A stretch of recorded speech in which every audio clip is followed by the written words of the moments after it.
I'm going to give you 10 rules for profitable self-discipline. These are rules of my own making. They're very homely, some of them, but they'll be very helpful. And number one is keep cool when other people get hot. I know you can agree with that one, but I'm not so sure that you'll always live up to it. We're inclined, all of us, to get hot when the other fellow gets hot. Say angry things when the other fellow starts saying angry things. I was in the home of the president of a big electric power company one evening when there came a storm, and he called up one of his head men to go out to take care of an emergency that happened as a result of that storm. It was on Sunday evening. The man was gone about 2 hours, and when he came back, he came up on the front porch of the home of this man and called him out on the porch, and I never heard a man get such a tongue lashing in all my life as this president of the electric power company gets. Says, you blankety blank blank, you think because you're the president of the company, blankety blank blank, and I'm just as good as you are, blankety blank blank. Oh, it was terrific. I only heard one side of the conversation because there was only one side of it. One man was doing all the talking, and one man was doing all the listening. And after this had been going on for fully 3 minutes, the other man ran out of wind and had nothing more to say. He was mad, you see, because they called him out on this stormy night. I heard the president close the door, and he came back, and he just smiled and said, why, the man was a little bit hot, wasn't he? That's all he said. A little bit hot, wasn't he? I expected any moment to hear fists begin to fly out there. But you see, there was a man who had risen to great heights of achievement financially, and he had done it by self-discipline in every respect. And he didn't propose to allow a workman who had been temporarily unbalanced by his anger to throw him off balance and make him stoop to that level. He just didn't propose to have that done.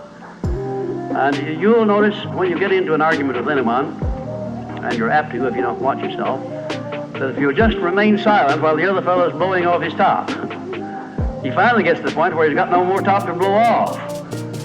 Then if you want to get in a few words of your own, that's a mighty good place to do it. It's a mighty fine thing if the words that you get in are not the kind of the words you've been hearing. In other words, if you say something back kind in return, it's far better for the other fellow and far better for you. It shows you to be the bigger of the two persons. Now, anybody can get mad and blow his top because of what somebody does or says, and that's happening all the time. But the truly big man, the man who is in charge of himself, he doesn't allow anybody to draw him down to that level of a street brawl or of an argument in harsh words unless he wants to do it. And if he's truly a big man, he doesn't want to do it. Number two, remember there are 3 sides to all arguments. We ordinarily think there are 2 sides to all arguments, but they're not, they're 3. There's your side, there's the other fellow's side, and then there's the right side, which is usually about in the middle of the 2 viewpoints.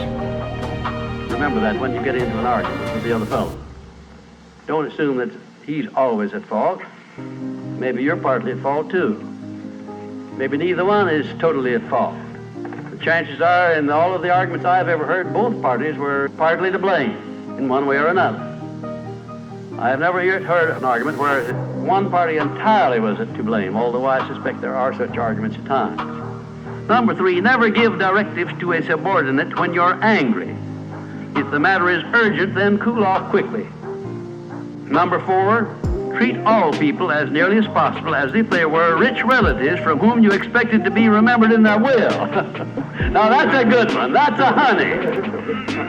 That is a honey. If you just do that, treat all people as if they were rich relatives from whom you expected to inherit something at their death. And you can do that. You know, if you had a rich relative that had $1 million he was going to leave to you, or you suspected he was going to, it wouldn't make very much difference what he said or did. He would never throw you off balance. You'd never talk back to him, would you? Of course you wouldn't. It'd be quite silly if you did. Keeping quiet for $1 million seems to me to be a very easy price to pay. Number 5, look for the seed of an equivalent benefit in every unpleasant circumstance with which you meet, no matter what the unpleasant circumstance is. Make it a point to discipline yourself so that you look for that seed of an equivalent benefit, and you start looking in connection with the circumstance. Don't wait a week or 2 till you've all worked yourself up about it. Start right in where you stand. It'll lessen the blow. It'll lessen the hurt of the wound, whatever it happens to be, if you start looking for that seed of an equivalent benefit. And number 6, learn the almost forgotten art of asking questions and then listening to the answers instead of getting the other fellow told off. It gives you an awful lot of satisfaction when you're angry to get the other fellow told, doesn't it? And the temptation is very great to do that. I know, because I've been there many times. Don't do it. Be bigger than that. Listen to what the other fellow has to say, and then when somebody makes a statement that you're not sure about, learn to ask this one question. It's one of the most important questions in life. It'll serve more purposes than any other short question that I can think of. When somebody makes a statement that you're not sure about, or that you doubt, or that you question, ask a 4-word question. How do you know? And then wait for an answer. And see him squirm. Oftentimes there is no answer. People make wild statements that they can't back up. And instead of getting into an argument and making an incident out of the matter, getting yourself worked up into an argument, let the other fellow stew in his own fat by putting him over the barrel. But that question, how do you know? I had a clergyman in my class once who was very, I just don't know exactly how to describe him. He was a fanatic, you might say, on the subject of religion. And he was sure that he knew exactly what was going to happen to me after death. He said so in no uncertain terms, not in the class, but in a private conversation. He raved and ranted for quite a little while about it. And when he got through, I said, how do you know, parson? And that really put him over the barrel. He said, that's the way I feel about it. That's my faith. I said, well, now, having belief and faith is one thing, but having evidence is something else again. How do you know what's going to happen to me after I die? I don't know, and I doubt that you do.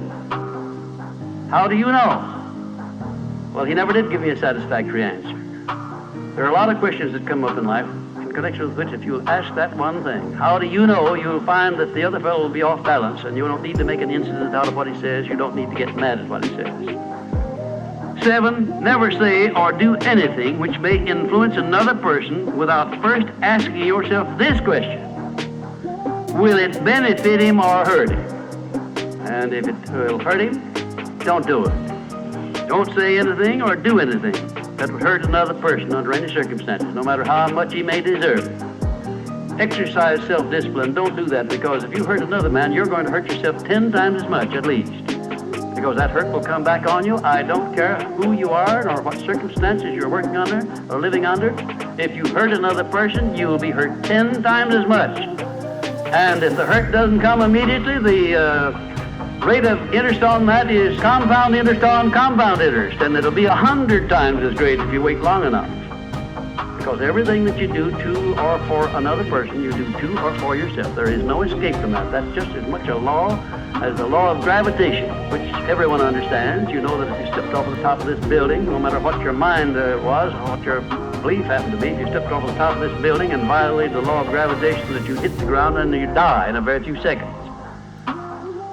And this law, which brings you back that which you send out, is just as inevitable, just as inexorable as the law of gravitation or any other of nature's laws. Number 8, learn the difference between friendly analysis and unfriendly criticism. Then decide which you wish to live by in your relations with others. Now, friendly analysis is one thing and is welcomed by most sensible people.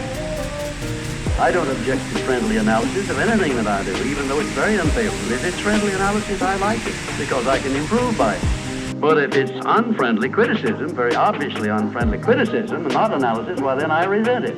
I wouldn't be human if I didn't. How can I tell whether it's friendly analysis or unfriendly criticism? How would you go about telling? A lot of ways you can tell. You can tell by your relationship to the person who's making it, whether it's friendly or unfriendly, to begin with. If it's an enemy, obviously I discount it right off the bat, because you almost know it's going to be unfriendly criticism. I can tell also by the tone of voice in which he does it, by the manner in which he does it. Because a man who engages in unfriendly criticism generally uses a few epithets along with it that clearly indicates that he's biased. If you have self-discipline, you're not going to be influenced by that kind of a person. And number 9, remember that a good leader in any calling is one who can take orders as cheerfully as he gives them. And number 10, last but not least, remember that tolerance in human relations is just as important as tolerance in the operation of mechanics.